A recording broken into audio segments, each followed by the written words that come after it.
নিরামিষ দিনে এমন ধোঁকা ডালনা থাকলে ভাতের সঙ্গে আর কিছুই লাগবে না। এটা এতটাই মজার হয়। নমস্কার বন্ধুরা, রোজকার মতো আজও আরেকটি রেসিপি নিয়ে চলে এসেছি। আজ আমি বানাবো নিরামিষি ধোঁকার ডালনা। অনেক সময় ধোঁকা বানাতে গেলে রান্না করার সময় কিন্তু ভেঙে যায়। একবার ঠিক এইভাবে বানিয়ে দেখুন, একটা ধোঁকা ভাঙবে না। আর এটা কিন্তু ভীষণই মজার হয়। ভিডিওটি শেষ অবধি দেখার জন্য অনুরোধ থাকলো, আশা করছি ভালো লাগবে। তাহলে চলুন দেখে নেই। আমি এখানে নিয়েছি ছোলার ডাল। এখানে ছোলার ডাল আছে 300 গ্রাম, আর এটা 6 থেকে 7 ঘন্টা আগে ভিজিয়ে রেখেছিলাম। এরপর এটাকে পেস্ট বানিয়ে নেব। এখানে কোনো রকম জল দিলে হবে না। এর সঙ্গে দেব 1 টুকরো আদা আর দেব 4টে কাঁচা লঙ্কা। এই পেস্টটা বানাতে গেলে বন্ধুরা একটু দানা দানা রেখে পেস্টটা বানাতে হবে, একদম মসৃণ করে বানাবো না। ঠিক এমনই কিন্তু দানা দানা ভাবটা রাখতে হবে। আর পেস্টটা কিন্তু এখানে জল দিলেই হবে না, একটু ঠিক এমনই শক্ত করে পেস্টটা বানিয়ে নিতে হবে। এরপরে দেব স্বাদ অনুযায়ী নুন, হলুদ গুঁড়ো আর দেব জিরের গুঁড়ো দিয়ে ভালোভাবে এটাকে মেখে নিতে হবে।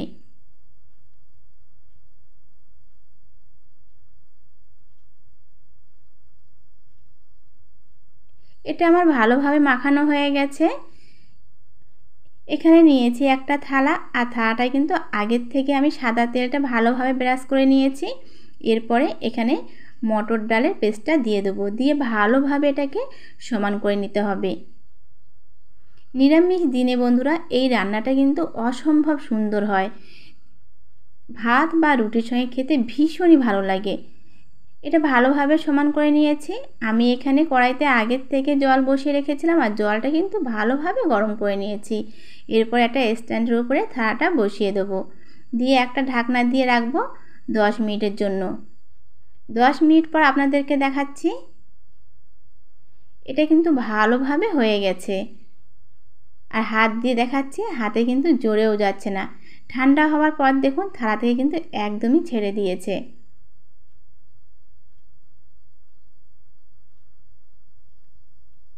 আর থালার গায়ে কিন্তু একদমই জড়ে যায়নি। এখানে যে সাদা তেলটা লাগিয়েছিলাম এর জন্যই কিন্তু থালার গায়ে জড়ে যায়নি। এরপরে একটা ছুরির সাহায্যে আমি এখানে বরফি আকারে কেটে নেব। আপনাদের মন পছন্দ মতো আপনারা কিন্তু চৌকো আকারও কেটে নিতে পারেন। এই ধোঁকার ডালনাটা এতটাই মজার হয়, গরম ভাত বা রুটির সাথে খেতে কিন্তু ভীষণই ভালো লাগে।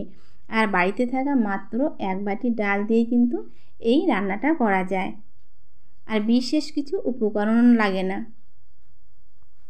অনেক সময় কি হয় বন্ধুরা, যে ধোঁকা কিন্তু ভাজতে গেলে বা রান্না করতে গেলে ভেঙে যায়। একবার ঠিক এইভাবে রান্না করে দেখুন, একটা ধোঁকা ভাঙবে না। আবার এটা কিন্তু একদমই নরম হবে রান্নার পরে। আমি কিন্তু সবগুলোই বরফি আকারে কেটে নিয়েছি। দেখুন কতটা সুন্দর হয়েছে। এরপরে দেব সর্ষের তেল। তেলের পরিমাণটা এখানে বেশি দিতে হবে। এই রান্নাটা করব সর্ষের তেল দিয়েই।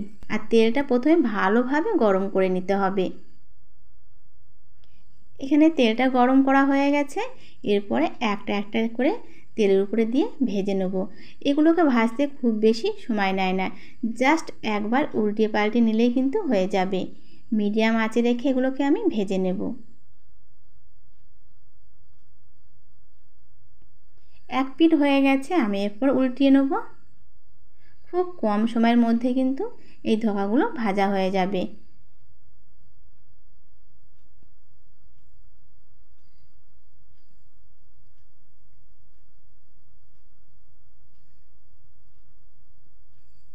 এগুলো আমার ভাজা হয়ে গেছে। এরপর এগুলোকে তুলে নেব। আর আমি এখানে একই রকমভাবে কিন্তু সবগুলোই ভেজে নিয়েছি। এগুলো কিন্তু শুধু মুখে খেতে বেশ ভালো লাগে। তবে বন্ধুরা আজ আমি এগুলোকে শুধু মুখে খাবো না, রান্নাই করব। আমি এখানে আর তেল দেব না, ওই তেলে আলুগুলো ভেজে নেব। এর জন্য এখানে লম্বা লম্বা করে কেটে রাখা আলু দিয়েছি, আর দেব এখানে নুন আর হলুদ দিয়ে এগুলো হালকা বাদামি করে ভেজে নেব। আলুগুলো আমার ভাজা হয়ে গেছে, নামিয়ে নেব। ওই তেলেই দিয়ে দেবো 5 ফোড়নের জন্য একটা শুকনো লঙ্কা আর এখানে গরম মশলা, খুব সামান্য পরিমাণে দেবো হিং। নিরামিষ তরকারিতে হিং দিলে কিন্তু এর স্বাদটা দারুণ আসে। এরপরে এখানে দেবো 1 টেবিল চামচ মতো আদা বাটা। আদা বাটা দিয়ে ভালোভাবে কষে নিয়ে এখানে দেব 2টো টমেটো পেস্ট দিয়ে ভালোভাবে কষতে হবে যতক্ষণ না টমেটোর থেকে তেলটা ছাড়বে। টমেটোর থেকে সম্পূর্ণ তেল ছেড়ে দিয়েছে।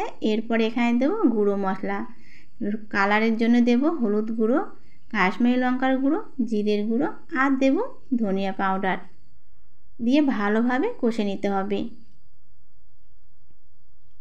বাড়িতে থাকা মাত্র কয়েকটি উপকরণ দিয়ে কিন্তু বন্ধুরা এই রান্নাটা করা যায়। দেখুন মশলার থেকে সম্পূর্ণ তেল ছেড়ে দিয়েছে আর খুব সুন্দর একটা কালারও চলে এসেছে। এরপরে এখানে দেব কাজু বাদাম আর চারমগজ, 4টে থেকে 5টা কাজু বাদাম আর 1.5 চামচ চারমগজ দিয়ে একটা মসৃণ পেস্ট বানিয়ে নিয়েছি। এরপরে দেব খুব সামান্য পরিমাণে জল দিয়ে 2 মিনিটের মতো কষে নেব। এখানে দিয়েছি কাঁচা লঙ্কা 4টে থেকে 5টা, আর ঝালটা কিন্তু আপনারা কম বেশি দিতে পারেন, যে যেমন ঝাল খেতে পারেন। খুব সামান্য পরিমাণে দেব চিনি। নিরামিষ তরকারিতে একটু মিষ্টি মিষ্টি লাগলে কিন্তু বেশ ভালো লাগে। ভেজে রাখা আলুগুলো দিয়ে জাস্ট একবার উল্টিয়ে পাল্টিয়ে নেব। আলুগুলো যেহেতু আগের থেকে ভাজা ছিল, এখন কিন্তু আর বেশি কষার দরকার হবে না। এরপরে এখানে দেব জল 1.5 বাটি। আপনারা কিন্তু ঝোলটা যে যেমন রাখতে চাবেন ঠিক তেমনই কিন্তু দিতে হবে।